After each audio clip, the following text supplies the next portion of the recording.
Welcome. এই ভিডিওতে আমরা ট্রান্সফরমারের ইয়ক ডিজাইন সম্পর্কে জানব। তো প্রথমে আমাদেরকে জানতে হবে ট্রান্সফরমারের ইয়ক বলতে কী বোঝায়। প্রথমে আমরা একটি কোড টাইপ ট্রান্সফরমার অথবা শেল টাইপ ট্রান্সফরমারের পিকচার দেখে নেব।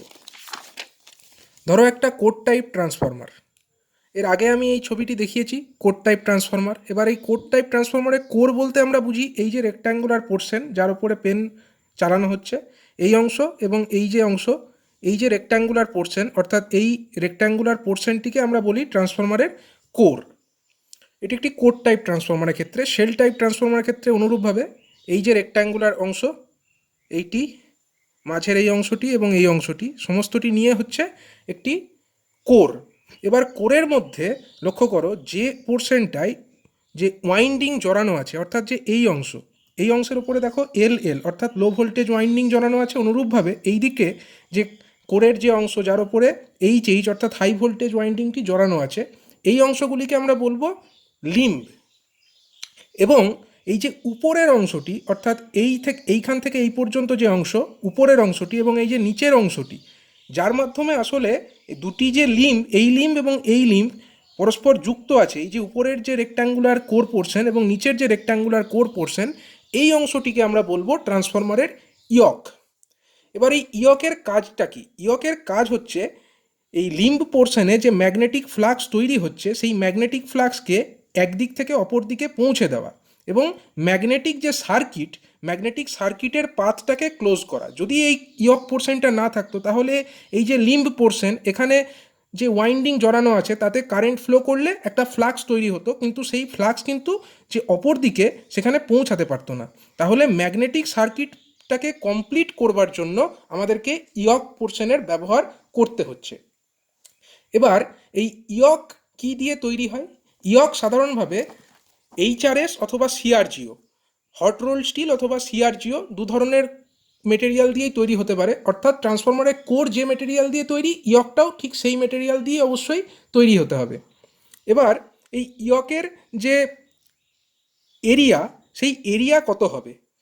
এখানে লক্ষ্য করো, A Y equal to 1.15 to 1.2 times of A GI of in case of HRS. অর্থাৎ হট রোল স্টিল যদি ব্যবহার করা হয় সেক্ষেত্রে যে গ্রস আয়রন এরিয়া অর্থাৎ এজিআই তার থেকে 1.15 থেকে 1.2 টাইমস হায়ার হবে এ ওয়াই, অর্থাৎ ইয়কের এরিয়াটা গ্রস আয়রন এরিয়ার তুলনায় বেশি হবে যদি আমরা এইচআরএস কোর মেটেরিয়াল হিসাবে ব্যবহার করি। আর যদি আমরা সিআরজিও অর্থাৎ কোল্ড রোল্ড গ্রেন ওরিয়েন্টেড স্টিলকে যদি কোর মেটেরিয়াল হিসাবে ইউজ করি, সেক্ষেত্রে কিন্তু ইয়কের যে এরিয়া সেটা যে ট্রান্সফরমারের যে গ্রস আয়রন এরিয়া তার সঙ্গে সেম হবে। এবার এইরকম হওয়ার কারণ কি? Why AGI less than A Y, অর্থাৎ gross iron area less than the yoke area for HRS. এইচআরএসের ক্ষেত্রে এটা কেন হয়? কারণ যে ইয়ক পোর্শন, সেই ইয়ক পোর্শনের কাজ কিন্তু কেবলমাত্র ম্যাগনেটিক যে সার্কিট, সেই সার্কিটটাকে কমপ্লিট করে দেওয়া। এবার আমরা জানি যে যত বেশি সেখানে ক্রস সেকশনাল এরিয়া হবে তত কিন্তু তার রিলাকটেন্স কম হবে। যদি ক্রস সেকশনাল এরিয়া বেশি হয়, অর্থাৎ এরিয়া এ ওয়াই যদি বেশি হয়, সেক্ষেত্রে কী হবে? তাতে রিলাকটেন্সের ভ্যালু কম হবে, কারণ রিলাকটেন্স সমান আমরা জানি এল বাই মিউ এ। এবং রিলাকটেন্স যত কম হবে তার জন্য এমএমএফের দরকার কম পড়বে, অর্থাৎ সমপরিমাণ ফ্লাক্সকে প্রবাহিত করবার জন্য বা ক্রিয়েট করবার জন্য কম অ্যামাউন্টের এমএমএফ দরকার হবে, এবং সেক্ষেত্রে ম্যাগনেটাইজিং কারেন্টের পরিমাণও কম দরকার হবে। এবং অন্যভাবে যদি আমরা দেখি, অন্যভাবে যদি আমরা একে ব্যাখ্যা করার চেষ্টা করি, তাহলে আমরা বলতে পারি যে ফ্লাক্স ডেন্সিটি, ম্যাগনেটিক যে ফ্লাক্স ডেন্সিটি, অর্থাৎ যাকে আমরা বিএম দ্বারা ডিনোট করি, সেই বিএম ইজিক্যাল টু কি? BM equal to flux by area. এবার এই ম্যাগনেটিক যে ফ্লাক্স, ম্যাগনেটিক ফ্লাক্সকে এরিয়া অফ ক্রস সেকশন দিয়ে ভাগ করলে আমরা পাচ্ছি ম্যাগনেটিক যে ফ্লাক্স ডেন্সিটি তার ভ্যালু। লক্ষ্য করো, যদি এরিয়া অফ দ্য ইয়ক বেশি হয়, অর্থাৎ এই এরিয়াটা যদি বেশি হয়, তাহলে কি হবে? তাহলে বিএম অর্থাৎ যে ম্যাগনেটিক ফ্লাক্স ডেন্সিটি সেটার ভ্যালু কমে যাবে। এবং আমরা এটাও জানি যে এডি কারেন্ট লস এবং হিস্টেরেসিস লস, যে দুটি ধরনের কোর লস মুখ্যত আমরা জানি, সেই কোর লসগুলি কিন্তু এই বিএম অর্থাৎ যে ম্যাক্সিমাম যে ম্যাগনেটিক ফ্লাক্স ডেন্সিটি তার উপরে ডিপেন্ডেন্ট, অর্থাৎ বিএম বেশি হলে সেক্ষেত্রে কোর লস অর্থাৎ হিস্টেরেসিস এবং এডি কারেন্ট দুটি লসই বেশি হবে। সেই কারণে যে এইচআরএস অর্থাৎ যে হট রোল স্টিল, সেই ক্ষেত্রে আমরা ইয়কের যে ক্রস সেকশনাল এরিয়া সেটাকে বেশি রাখার চেষ্টা করি এবং এর ভ্যালু সাধারণভাবে গ্রস আয়রন এরিয়ার থেকে 1.15 টু 1.2 টাইমস হায়ার হয়ে থাকে, যাতে এইচআরএস দ্বারা নির্মিত যে কোর মেটেরিয়াল এবং তার মধ্যে ইয়কটাও পড়ছে, সেই ইয়ক পজিশনে কোর লসের পরিমাণটা কম হয় এবং ওভারঅল যে কোর লস তার পরিমাণটাও কমে আসে। কিন্তু সিআরজিওর ক্ষেত্রে এই ব্যবস্থা নেওয়া হয় না। এর কারণ হচ্ছে সিআরজিও হচ্ছে বেটার কোর মেটেরিয়াল এবং তাতে যে স্পেসিফিক আয়রন লস অর্থাৎ হিস্টেরেসিস এবং এডি কারেন্ট লসের যা মান সেটা এমনিতেই যথেষ্ট পরিমাণে কম, তাই সেক্ষেত্রে আর আলাদাভাবে এর ক্রস সেকশনাল এরিয়াকে অর্থাৎ যে ইয়কের ক্রস সেকশনাল এরিয়াকে সেটাকে কোরের ক্রস সেকশনাল এরিয়া অর্থাৎ যে লিম্ব পজিশন তার ক্রস সেকশনাল এরিয়ার থেকে আর আলাদাভাবে কিছু করা হয় না এবং এর ক্ষেত্রে কিন্তু ক্রস সেকশনাল যে এরিয়া সেটা কিন্তু গ্রস আয়রন এরিয়ার সঙ্গে সেমই থাকে এবং সেখানে কিন্তু কোর লস যেহেতু খুব একটা বেশি নয়, তাই আলাদা করে তার ক্রস সেকশনাল এরিয়া বেশি রাখার প্রয়োজন হয় না। এবার আমরা দেখব যে ইয়ক পজিশনটা কিন্তু স্টেপড করা হয় না। আমরা জানি যে কোর মেটেরিয়াল বা কোরের যে অংশ সেখানে কিন্তু স্টেপড কোর ব্যবহার করা হয়। স্টেপড কোর বলতে যেখানে ক্রুসিফর্ম কোর অথবা 3 স্টেপ কোর ইত্যাদি বিভিন্ন রকমের স্টেপড কোরের ব্যাপারে আমরা আগের ভিডিওতে আলোচনা করেছি। আমরা জানি যে কোর অংশটাকে কিন্তু স্টেপড করা থাকে, কিন্তু ইয়ক অংশটি অর্থাৎ যার মাধ্যমে ম্যাগনেটিক সার্কিট কমপ্লিটেড হচ্ছে তার কিন্তু স্টেপিং করা হয় না। এর কারণ কি? এর কারণ হচ্ছে ইয়ক যে অংশ সেই ইয়ক অংশে কিন্তু কোনো রকম ওয়াইন্ডিং থাকে না, অর্থাৎ লো ভোল্টেজ অথবা হাই ভোল্টেজ কোনো ধরনের ওয়াইন্ডিংকেই কিন্তু ইয়ক পোর্শনে রাখা হয় না। তাহলে ইয়কের কাজটি কি? ইয়কের কাজ হচ্ছে কেবলমাত্র যে ম্যাগনেটিক সার্কিট সেই ম্যাগনেটিক সার্কিটের পাথটাকে কমপ্লিট করে তোলা এবং সেখানে যেহেতু কোনো রকম কোনো ওয়াইন্ডিং নেই তাহলে সেখানে কপার সেভ করবার কোনো প্রশ্নই ওঠে না।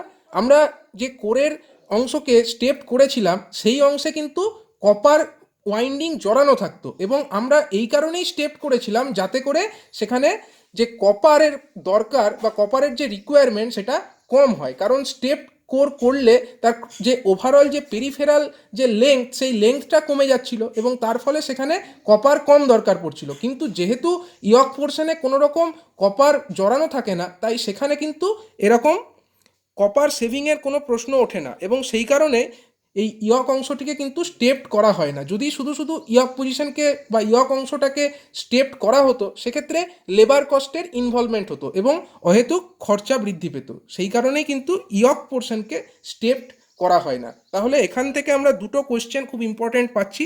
একটা হলো যে কেন gross iron area less than ইয়কের area in case of hot roll steel, আর দ্বিতীয়ত কোয়েশ্চেনটি হচ্ছে যে কেন ইয়ক অংশটিকে স্টেপড করা হয় না।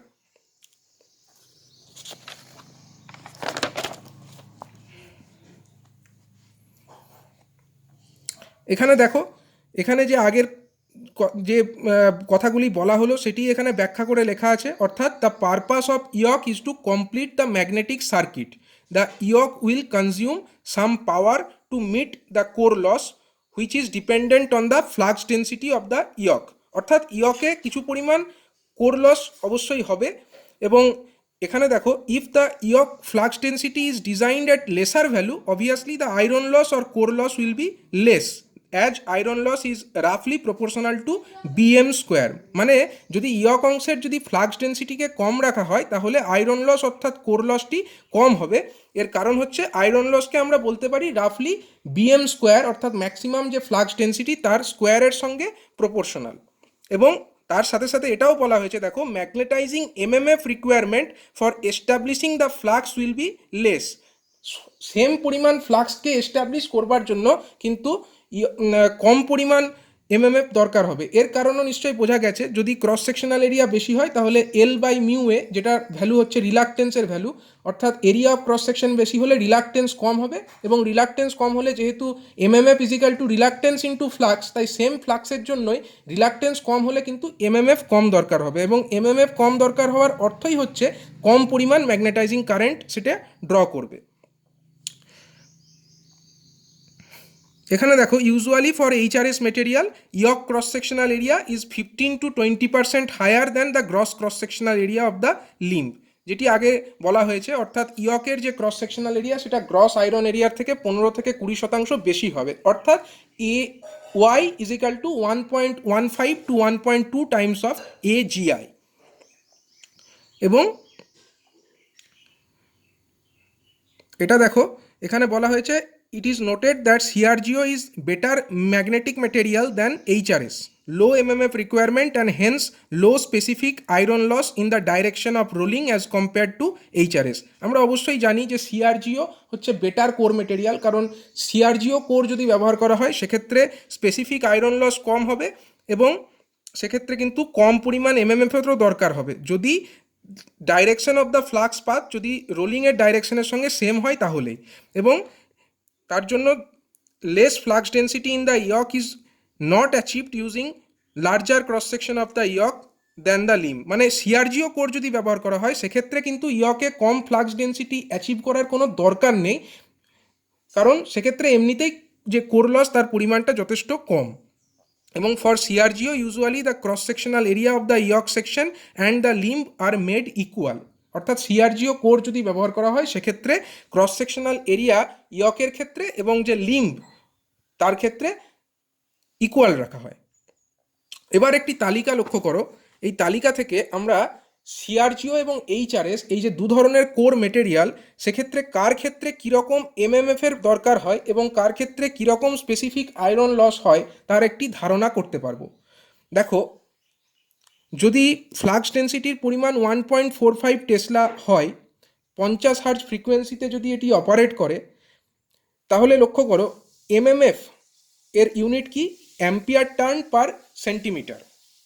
এমএমএফ এর ভ্যালু কার ক্ষেত্রে কত হবে, যদি এইচআরএস কোর মেটেরিয়াল হিসাবে ব্যবহার করা হয় তার ক্ষেত্রে দেখো 20 অ্যাম্পিয়ার টার্ন পার সেন্টিমিটার। অন্যদিকে যদি সিআরজিওকে ইউজ করা হয় সেক্ষেত্রে কিন্তু 1.3 MMF 1.3 ampere turn per centimetre in the direction of rolling. যদি ডাইরেকশন অফ রোলিংয়ে আমরা ফ্লাক্স ফ্লো করাই তাহলে 1.3 অ্যাম্পিয়ার টার্ন পার সেন্টিমিটার এমএমএফ প্রয়োজন হবে, and 18 in the direction perpendicular to rolling, অর্থাৎ যদি ফ্লাক্সের ফ্লোটা যেদিকে রোলিং করা আছে, সিআরজিওর কোর মেটেরিয়ালগুলি যেদিকে ওরিয়েন্টেড আছে তার ডাইরেকশনের সঙ্গে 90 ডিগ্রি কোণে থাকে, অর্থাৎ পারপেন্ডিকুলারলি থাকে, সেক্ষেত্রে কিন্তু এমএমএফ এর পরিমাণটা বেড়ে যাচ্ছে, সেক্ষেত্রে এমএমএফ এর পরিমাণ হয়ে যাচ্ছে 18 অর্থাৎ 18 অ্যাম্পিয়ার টার্ন পার সেন্টিমিটার। এবং স্পেসিফিক আয়রন লস বা স্পেসিফিক কোর লস এটার ইউনিট হচ্ছে ওয়াট পার সেন্টিমিটার কিউব। এর ভ্যালু কত, যদি আমরা এইচআরএসকে কোর মেটেরিয়াল হিসাবে ইউজ করি সেক্ষেত্রে এর ভ্যালু হচ্ছে 0.0249। যদি আমরা এইচআরএস অর্থাৎ হট রোল্ড স্টিলকে কোর মেটেরিয়াল হিসাবে ইউজ করি, কিন্তু যদি আমরা সিআরজিওকে কোর মেটেরিয়াল হিসাবে ইউজ করি তার ক্ষেত্রে দেখো এর ভ্যালু কিন্তু অর্ধেকেরও কম, 0.0114 in the direction of rolling, অর্থাৎ ফ্লাক্সের ফ্লোটা যদি ডাইরেকশন অফ রোলিংয়ের সঙ্গে সেম থাকে সেক্ষেত্রে স্পেসিফিক কোর লসটা হয়ে যাচ্ছে 0.0114 watt per centimetre cube and 0.0256 watt per centimetre cube in direction perpendicular to rolling, অর্থাৎ যে ফ্লাক্সের ফ্লোটা সেটা যদি সিআরজিও কোরের মধ্যে এরকম দিকে হয় যাতে ফ্লাক্সের flow perpendicular to the direction of rolling, তখন কিন্তু স্পেসিফিক আয়রন লসের মানটা 0.0256 হয়ে যাচ্ছে ওয়াট পার সেন্টিমিটার কিউব ইউনিটে। অর্থাৎ যদি আমরা পারপেন্ডিকুলারলি দেখি, ডাইরেকশন অফ রোলিংয়ের সঙ্গে ফ্লাক্স যদি পারপেন্ডিকুলার থাকে তখন কিন্তু সিআরজিও কোর মেটেরিয়াল হিসাবে ইউজ করলেও সেক্ষেত্রে যে স্পেসিফিক কোর লস হবে সেটা কিন্তু এইচআরএসের থেকেও বেশি। এখানে সেটিই বলা হয়েছে CRGO is a better magnetic material than HRS provided flux path is in the direction of rolling, অর্থাৎ যদি ফ্লাক্স পাথটা ডাইরেকশন অফ রোলিংয়ের সঙ্গে সেম থাকে তাহলেই কিন্তু সিআরজিও এইচআরএস অর্থাৎ হট রোল্ড স্টিলের থেকে বেটার কোর মেটেরিয়াল হিসাবে পারফর্ম করবে। কিন্তু the advantage of CRGO can be best explored if the direction of flux path coincides with the direction of rolling, যেটি আগেই বলা হলো, otherwise CRGO is worse material than HRS. এটিও বোঝাই যাচ্ছে, কারণ যদি ডাইরেকশন অফ রোলিং যদি পারপেন্ডিকুলার থাকে ফ্লাক্স পাথের সঙ্গে তখন কিন্তু স্পেসিফিক আয়রন লসটা যেটা হচ্ছে সিআরজিও কোর মেটেরিয়াল ইউজ করে তা কিন্তু এইচআরএস এর তুলনায় বেশি, অর্থাৎ সেক্ষেত্রে কিন্তু সিআরজিওটা এইচআরএস এর থেকে বাজে কোর মেটেরিয়াল হিসাবে চিহ্নিত হবে। সুতরাং সিআরজিওকে যদি কোর মেটেরিয়াল হিসাবে ব্যবহার করা হয় সেক্ষেত্রে অবশ্যই লক্ষ্য রাখতে হবে যাতে direction of the flux path always is same as the direction of rolling of the core material.